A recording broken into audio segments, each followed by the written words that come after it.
I gotta take you outside the country for this one, because the worst prison on earth right now ain't in America.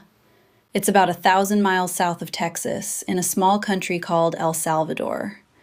And what they built down there might be the most extreme prison the modern world has ever seen. It's called CECO. That stands for Centro de Confinamiento del Terrorismo, the Terrorism Confinement Center in English.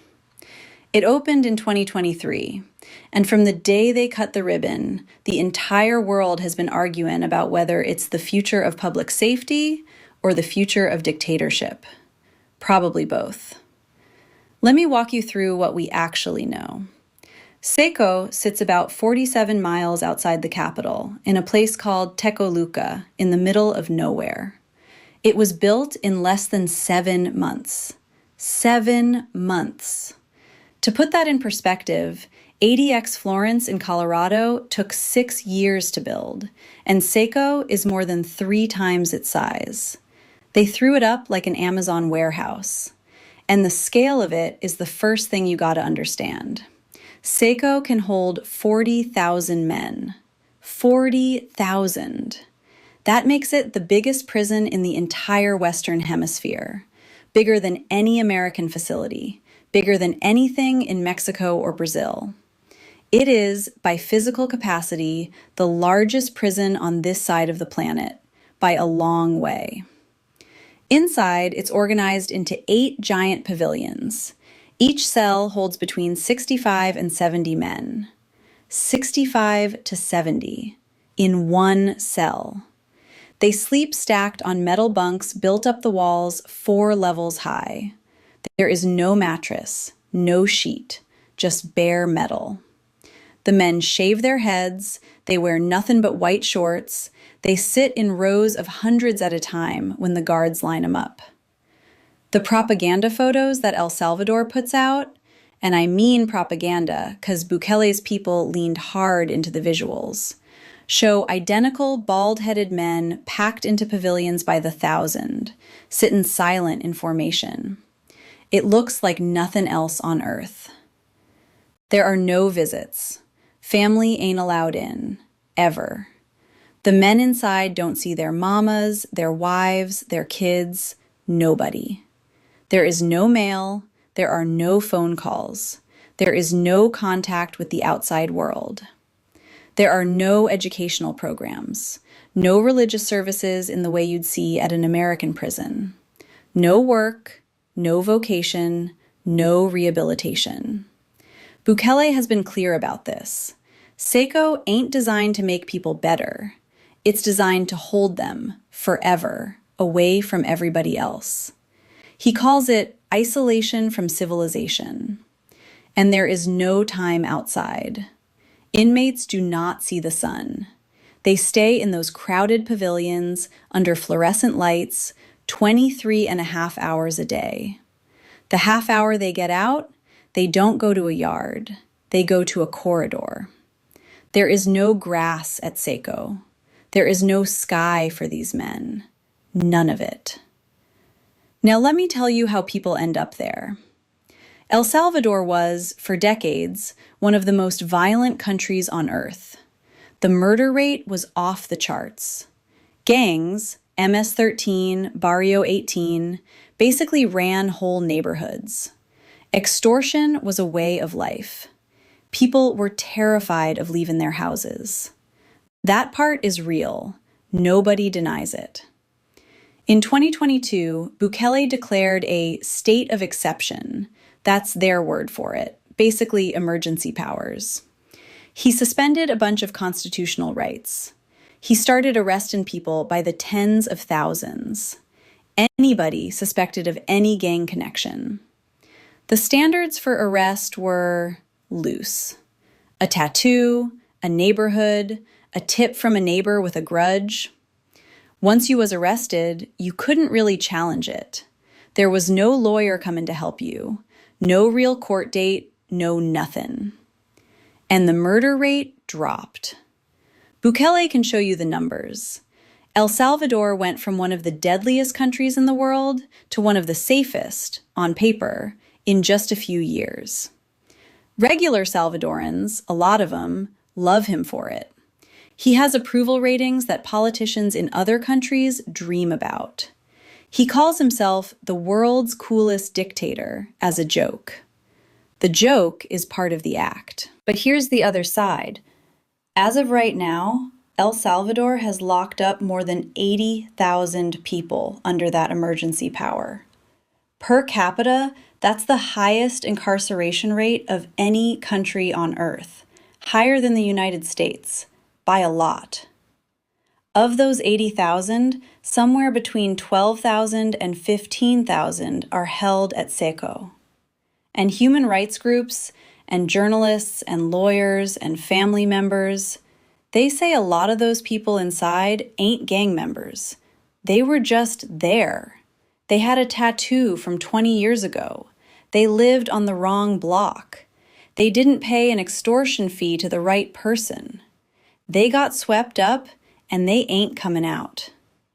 A Salvadoran human rights group counted at least 517 people who have died in El Salvador's prisons during the state of exception.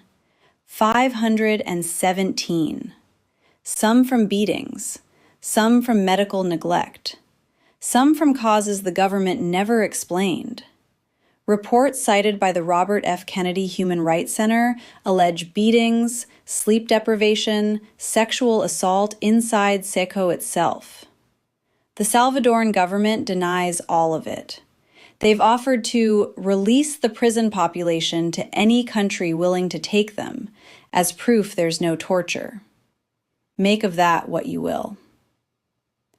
Now here's where it gets directly relevant to Americans. In March 2025, the Trump administration sent the first plane load of deportees from the United States straight to CECOT. 238 Venezuelans, mostly. They was accused of being members of a gang called Tren de Aragua. They was flown out of the U.S., landed in El Salvador, and got marched straight into CECOT under the cameras. The U.S. government paid El Salvador $6 million for the year. Per person, that's a little over $20,000. Cheaper than holding them in an ICE facility, the administration argued.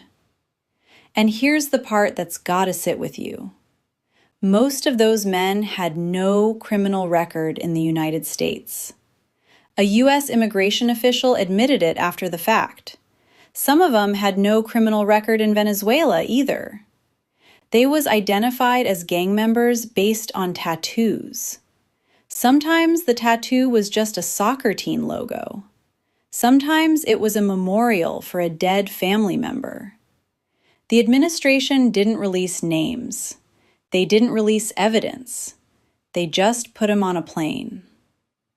There was a federal judge who issued an order trying to stop the planes. The planes flew anyway. By the time the order came down, the men was already in CECOT, in white shorts with shaved heads, in a pavilion holding 1,000 other men. There was one man, Kilmar Abrego Garcia, who was a Maryland resident with legal protected status, meaning by U.S. law he was not supposed to be deported. And they sent him to CECOT by what they later called a mistake. Took months of court fights to get him back. Deportations from the U.S. to El Salvador have nearly doubled in the first months of 2026. The numbers keep climbing. There is now an ongoing arrangement between the two governments, an actual paid contract, where the United States can send people the United States doesn't want, and the United States doesn't have to charge those people with anything, doesn't have to convict them, doesn't have to prove a damn thing. Straight into a Salvadoran prison they ain't never getting out of. That's the worst prison in the world right now. Not because of what it does to the average Salvadoran in there, though that's bad enough, but because of what it represents. CECOT is what happens when a country decides that due process is too slow, that proof is too expensive, that the appearance of safety matters more than whether the right people are being punished. And it's what happens when another country decides, oh, that's pretty convenient, we'll send some of our people too. Some folks watching this are going to say, good, lock 'em up, throw away the key. And I get the impulse. I understand why people who grew up scared of MS-13 in El Salvador are willing to look the other way when the government is finally doing something about it. I really do. The relief of not having your kid walk home through a gang neighborhood, that's a real thing, and I ain't gonna act like it ain't. But once you build a place like CECOT, once you build a 40,000 bed mega prison with no visits, no sun, no due process, no end date, you've created a tool that can be used against anybody.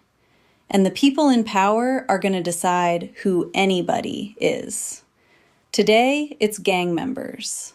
Yesterday, it was activists and journalists who criticized Bukele. And Salvadoran reporters had to flee the country and operate from exile. Today, it's Venezuelan deportees. Tomorrow, who knows? That's what worst means. Not just the conditions, though they're brutal. It's the idea. The idea that you can build a place this final, this absolute, and just keep finding people to fill it. I'll keep doing these. There's more places out there in the world, and we ain't seen the half of it yet. But I wanted you to see CECOT because it ain't somewhere far away no more. It's connected to the United States now. Real Americans and people the United States was supposed to be protecting are inside that building right now, today, while you watching this. That's all I got. Be safe out there and keep your eyes open.